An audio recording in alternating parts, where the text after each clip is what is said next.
असम में ब्रह्मपुत्र नदी ने एक बार फिर से कहर बरपाया है। राज्य के लगभग 12 जिले पूरी तरह से बाढ़ की चपेट में हैं। सरकार हर साल असम को बाढ़ मुक्त बनाने का दावा तो करती है, लेकिन असम की तस्वीर वैसी की वैसी बनी रहती है। असम में कोई चेंज नहीं होता है। इस बार तो पानी का मिजाज और तबाही का पैटर्न बहुत अलग है और कहीं ज़्यादा खतरनाक भी है। आमतौर पर जब असम में बाढ़ आती है तो सबसे ज़्यादा नुकसान निचले इलाकों को होता है। वहाँ के लोग और प्रशासन इस बाढ़ के लिए थोड़े बहुत तैयार भी रहते हैं, लेकिन 2026 की बाढ़ ने अपना रास्ता और निशाना दोनों बदल लिया है। इस बार तबाही का केंद्र वो इलाके बने हैं जिन्हें अब तक बाढ़ के लिहाज से काफ़ी सुरक्षित माना जाता था। इस बार ऊपरी असम के जिले काफ़ी बुरी तरह से प्रभावित हुए हैं। शिवसागर, चराईदेव, जोरहाट जैसे जिलों में पानी ने जो कहर बरपाया है वो वहाँ के लोगों ने हाल के दशकों में नहीं देखा है। ब्रह्मपुत्र का बहाव इतना तेज था, किसी को संभलने का या जरूरी सामान समेटने तक का मौका नहीं मिला। नुकसान का दायरा कितना बड़ा है इसे आंकड़ों से समझना जरूरी है। अब तक लगभग 100 लोगों की जान जा चुकी है। लाखों लोग सैलाब की मार झेल रहे हैं। उनके घर, स्कूल, सड़कें, बाजार सब कुछ पानी के नीचे है। अकेले शिवसागर जिले में लगभग 60,000 लोगों को अपने घर छोड़कर ऊंची जगह पर शरण लेनी पड़ी है। जहां देखो वहां पानी। लोगों के घर छिन गए, अपने बिछड़ गए। तस्वीरें देखकर आंखों से पानी नहीं रुकेगा।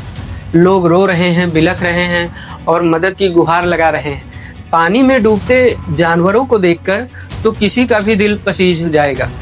बाढ़ की ऐसी हालत में किसानों के तो जैसे कमर ही टूट गई।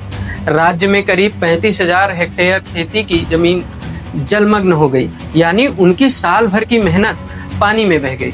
सबसे बड़ी चिंता की बात यह है कि बाढ़ का पानी जब कम होगा तब भी असम की मुसीबत कम नहीं होगी। पानी उतरने के बाद नई जंग शुरू होती है। जल भराव वाले एरिया में डायरिया, जापानी बुखार जैसी बीमारियां फैलने लगती हैं। जिन लोगों के घर बह गए उन्हें पीने के साफ पानी और 2 वक्त की रोटी जुटाना ही सबसे बड़ी चुनौती होती है। हर साल जब हजारों घर उजड़ते हैं, खेत डूब जाते हैं और करोड़ों का नुकसान होता है, तो यही सवाल सामने आता है कि हर साल असम का ये हाल क्यों होता है। क्या ये सिर्फ प्राकृतिक आपदा है या फिर इसके पीछे कुछ और कहानी है? आज हम इसी त्रासदी को बहुत डिटेल में समझेंगे। ये तबाही सिर्फ कुछ दिनों की मूसलाधार बारिश या फिर सरकारी महकमे की चूक का नतीजा नहीं है। असल में इसके पीछे 5 बहुत बड़े और जटिल कारण हैं जो पूर्वोत्तर के इस खूबसूरत राज्य को हर मानसून में कब्रगाह बना देते हैं। आइए हम एक एक करके इन कारणों को जानते हैं। पहला कारण है असम की भौगोलिक बनावट। अगर आप असम के आकार को देखेंगे तो ये किसी बड़े कटोरे जैसा नजर आता है जो 3 तरफ से ऊंचे और हरे भरे पहाड़ों से घिरा हुआ है। इसके उत्तर में अरुणाचल प्रदेश की ऊंची चोटियां, पूर्व में नागालैंड के पहाड़ हैं और दक्षिण में मेघालय की पहाड़ियां हैं। ये तीनों पहाड़ी इलाके दुनिया में सबसे अधिक वर्षा वाले क्षेत्रों में गिने जाते हैं। जब भी इन पहाड़ों पर भारी बारिश होती है तो वहाँ का सारा पानी तेज ढलान के जरिए असम के समतल मैदान की तरफ आता है। इस भौगोलिक मजबूरी के कारण असम की नदियों का जलस्तर बहुत तेजी से बढ़ता है, लेकिन पहाड़ों से सिर्फ पानी नहीं आता, साथ में आती है इस त्रासदी की दूसरी सबसे बड़ी वजह, यानी नदियों के द्वारा बहाकर लाई जाने वाली गाद, जिसे हम सिल्ट कहते हैं। तिब्बत से निकलकर जब ब्रह्मपुत्र नदी भारत की सीमा में प्रवेश करती है तो वो हिमालय के युवा पहाड़ों को तेजी से काटती है। इस कटाव से नदी अपने साथ असीमित ताकत की वजह से मिट्टी, रेत और भारी चट्टानों का मलबा लाती है। जल आयोग और वैज्ञानिक डाटा बताते हैं कि ब्रह्मपुत्र नदी हर साल औसतन 70 करोड़ टन गाद अपने साथ बहाकर लाती है। पहाड़ों पर ढलान के कारण नदी की रफ्तार बहुत तेज होती है, जिससे ये सारी सिल्ट आसानी से बहती है।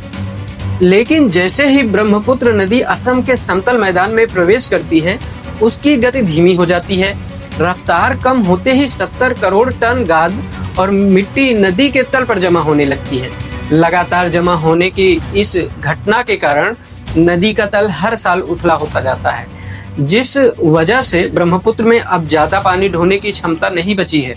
मानसून के दौरान जब थोड़ी सी भी बारिश होती है तब नदी का पानी नदी के किनारों को तोड़कर शहरों और गांव में फैलने लगता है, जिससे किनारे पर बसे गांव नदी में समाने लगते हैं। बाढ़ का तीसरा और शायद आज के वक्त का खतरनाक कारण है मौसम का तेजी से बदलना। जिन लोगों को लगता है कि ग्लोबल वार्मिंग का भारत पर कोई असर नहीं पड़ता है, उनको असम की तस्वीर देखनी चाहिए। इस बार असम के चराईदेव जिले में सामान्य से 436 mm अधिक बारिश हुई है, यानी सामान्य से 4 गुना अधिक, जो मौसम के बिगड़े हुए मिजाज का सबूत है। अब असम में बारिश का पुराना व शांत पैटर्न खत्म हो रहा है। लगातार हफ्तों या महीनों तक हल्की बारिश होने की जगह अब बादलों के फटने का ट्रेंड शुरू हो गया है। कुछ ही घंटों में इतना ज्यादा बारिश हो जाती है कि नदियों को उसे समेटकर समुद्र तक ले जाने का समय मिलता ही नहीं है। अचानक आए पानी से बाढ़ आ जाती है, जिसे लोगों को संभलने तक का मौका नहीं मिलता है। लेकिन इस बर्बादी के लिए हम सिर्फ प्रकृति या मौसम को दोष नहीं दे सकते हैं। इसकी चौथी और सबसे बड़ी वजह लोगों की गलतियां और लालच है। असम की स्थानीय रिपोर्ट के मुताबिक भरालू, वहनी और वशिष्ठा जैसी नदियां खुले सीवर या नालों में तब्दील हो चुकी हैं। वजह बेहिसाब प्रदूषण और अतिक्रमण और प्रशासनिक अनदेखी। नदियों की हालत बद से बदतर होती जा रही है, लेकिन कोई कुछ नहीं करता है। उनकी याद सिर्फ बाढ़ के वक्त आती है, उसके बाद सब भूल जाते हैं। असम के डूबने का पांचवा व सबसे जानलेवा कारण है पुराने तटबंध और बड़े बांध।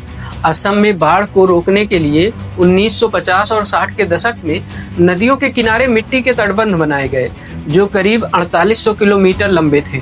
सरकारी आंकड़े बताते हैं कि 90% से अधिक तटबंध अपनी लाइफ काफी पहले पूरी कर चुके हैं। दशकों पुराने ये तटबंध इतने जर्जर हो चुके हैं कि पानी का थोड़ा सा भी दबाव नहीं झेल पाते हैं। मानसून में ब्रह्मपुत्र का जलस्तर बढ़ने पर जब ये तटबंध टूटते हैं तो पानी बहुत तेज रफ्तार से गांव के अंदर घुसता है। अरुणाचल प्रदेश और असम की सीमा पर बना सुबनसिरी बांध इसका उदाहरण है। भारी बारिश के वक्त बांध को सुरक्षित रखने के लिए जब इसके गेट खोले जाते हैं तो निचले इलाकों में भयानक बाढ़ आ जाती है।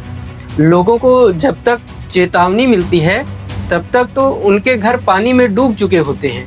ये 5 कारण आपस में मिलकर असम को हर साल बाढ़ की दलदल में ढकेल देते हैं, जिससे राज्य का बाहर निकलना बहुत मुश्किल है। इस त्रासदी का एक ऐतिहासिक अध्याय भी है जो इतिहास के पन्नों में दर्ज है। ब्रह्मपुत्र नदी हमेशा से इतनी उथली और आक्रामक नहीं थी। इसका रौद्र रूप दशकों पुरानी ऐसी खौफनाक घटना से जुड़ा है जिसने असम का नक्शा और भूगोल हमेशा के लिए बदल दिया। बात है 15 अगस्त 1950 की, जब देश आजादी का जश्न मना रहा था। उसी शाम तिब्बत बॉर्डर पर 8.6 तीव्रता का महाविनाशकारी भूकंप आया, जिसे इतिहास के सबसे ताकतवर भूकंप में गिना जाता है। भूकंप ने हजारों जानें ली और असम की नदियों का व्यवहार हमेशा के लिए बदल दिया। भूकंप इतना जोरदार था कि ऊंचे पहाड़ों पर भयानक भूस्खलन हुआ और पहाड़ टूटने लगे। करोड़ों टन मलबा, विशाल चट्टानें और पेड़ टूटकर नीचे बहने वाली नदियों में गिर गए। इस मलबे ने सुबनसिरी नदी का रास्ता रोक लिया। मलबे के ढेर से नदी के बीचों बीच एक बड़ा प्राकृतिक बांध बन गया और पानी का बहाव थम गया। लेकिन भूकंप के ठीक 8 दिन बाद मलबे से बना ये कच्चा बांध टूट गया, जिसे सुबनसिरी नदी में 7 मीटर ऊपर लहर उठी और इस लहर ने निचले इलाकों में भारी तबाही मचाई। इस जल प्रलय ने 500 से ज्यादा लोगों को अपनी गिरफ्त में ले लिया और कई गांव हमेशा के लिए असम के नक्शे से मिट गए। उस विनाशकारी आपदा का सबसे गहरा और अस्थायी प्रभाव ब्रह्मपुत्र नदी के तल पर पड़ा। पहाड़ों से गिरे मलबे और भारी गाद ने ब्रह्मपुत्र के तल को कई मीटर ऊपर उठा दिया। अब जो नदी 1950 से पहले काफी गहरी और सकरी हुआ करती थी, वो मलबे से भर गई और इसके कारण ये उथली और बहुत चौड़ी हो गई। नदी का तल उथला होने की वजह से ही अब थोड़ी सी भी बारिश होती है तो नदी के किनारों को तोड़कर पानी बाहर आ जाता है और बाढ़ का सबब बनता है। असम को इस अंतहीन तबाही से बचाने के लिए जब भी बात होती है तो सबसे पहले सुझाव नदी की खुदाई का आता है। लोगों को लगता है कि अगर मशीन से नदी की गहरी खुदाई कर दी जाए तो सारा पानी उसमें समा जाएगा, लेकिन वैज्ञानिक और विशेषज्ञ इस आइडिया को पूरी तरह से नकार देते हैं। उनका तर्क है कि ब्रह्मपुत्र हर साल 70 करोड़ टन गाद लेकर आती है। आप नदी को कितना भी गहरा कर लीजिए, अगली बरसात में वो फिर से मिट्टी से भर जाएगी। 1970 के दशक में सरकार ने ये खर्चीला प्रयोग किया भी था, जो पूरी तरह से फेल साबित हुआ था। पहाड़ों से मिट्टी का कटाव रोके बिना नदी की खुदाई करना सिर्फ धन और पैसे की बर्बादी है। तो फिर इसका असली और वैज्ञानिक समाधान क्या है, आइए जानते हैं। इसका पहला ठोस हल है अर्ली वार्निंग सिस्टम। आप उड़ीसा का उदाहरण ले लीजिए। वहां 1999 के भयंकर चक्रवात से सबक लेकर ऐसा सिस्टम बनाया गया कि आज तूफान आने से पहले लोगों को सायरन और एसएमएस से अलर्ट कर दिया जाता है। असम में भी NESAC नाम की संस्था ने फ्यूज नामक शानदार सैटेलाइट आधारित सिस्टम बनाया है। अब बस जरूरत है इस सिस्टम के अलर्ट को सायरन और मोबाइल के जरिए आखिरी गांव तक पहुंचाने की। दूसरा सबसे बड़ा समाधान ये है कि राज्यों को आपस में तालमेल करके पानी किसी राज्य की सीमा को नहीं मानता, इसलिए असम अकेले इस लड़ाई को तो बिल्कुल नहीं जीत सकता। असम को अपने पड़ोसी राज्यों अरुणाचल प्रदेश, मेघालय और नागालैंड के साथ मिलकर काम करना चाहिए। इन सभी राज्यों को पहाड़ों पर बड़े पैमाने पर पेड़ लगाने का साझा अभियान चलाना चाहिए। पेड़ों की जड़ें पहाड़ों की मिट्टी को मजबूती से पकड़ कर रखती हैं। इससे बारिश के वक्त मिट्टी कटकर नदी में नहीं जाएगी और ब्रह्मपुत्र का तल भी उथला नहीं होगा। तीसरा और सबसे जरूरी कदम है नदियों की कैचमेंट एरिया में चल रहे अवैध खनन पर पूरी तरह से रोक लगाना। पहाड़ों के ढलानों पर बिना किसी नियम कायदे के पत्थर, कोयला और रेत निकाला जा रहा है। इस खनन ने पहाड़ों की नींव को खोखला कर दिया है। इस वजह से जब भी भारी बारिश होती है तो कमजोर पहाड़ आसानी से फट जाते हैं और भूस्खलन होता है। ये सारा मलबा नदियों में गिरता है और उससे नदियों का रास्ता ब्लॉक होता है और फिर बाढ़ आ जाती है। चौथा वैज्ञानिक समाधान है शहरों में बदलाव। हमें कंक्रीट के जंगल खड़े करने की बजाय वियतनाम या डेनमार्क की राजधानी कोपेनहेगन से सीखना चाहिए। वहाँ शहरों को स्पंज सिटी के मॉडल पर बनाया गया है। इसका मतलब है कि शहरों में सिर्फ कंक्रीट की सड़क बनाने के बजाय वहाँ प्राकृतिक पार्क, तालाब और वेटलैंड छोड़े जाते हैं। ये खाली और प्राकृतिक जगह बारिश के वक्त बड़े स्पंज की तरह काम करती है और सारा का सारा पानी सोख लेती है। गुवाहाटी जैसे शहरों को भी नालों के बजाय प्राकृतिक झीलों को स्पंज की तरह इस्तेमाल करना चाहिए। पांचवा और आखिरी बड़ा कदम है इन्हीं प्राकृतिक झीलों को दोबारा जिंदा करना। अच्छी बात यह है कि इस दिशा में काम शुरू हो चुका है। 2023 में वर्ल्ड बैंक ने AIRBMP प्रोजेक्ट के तहत असम को करीब 890 करोड़ रुपए मदद दी थी। इसके अलावा ADB के साथ मिलकर सरकार 129 झीलों को अतिक्रमण मुक्त कर रही है। नक्शा साफ है कि ये झीलें दोबारा से प्राकृतिक जलाशयों का काम करें ताकि नदियों के ऊपर से पानी का दबाव कम हो जाए। असम के लिए ब्रह्मपुत्र कोई दुश्मन या एक जलधारा मात्र नहीं है, ये नदी राज्य की लाइफलाइन है। इसी नदी के उपजाऊ मिट्टी ने सदियों से असम की खेती, संस्कृति और पूरी अर्थव्यवस्था को सींचा है। दोस्तों, असम के इस कठिन समय में हम सब लोग असम वासियों के साथ हैं। हम लोग दुआ करते हैं कि असम के हालात जल्दी से ठीक हो जाएं, सब कुछ पहले जैसा हो जाए।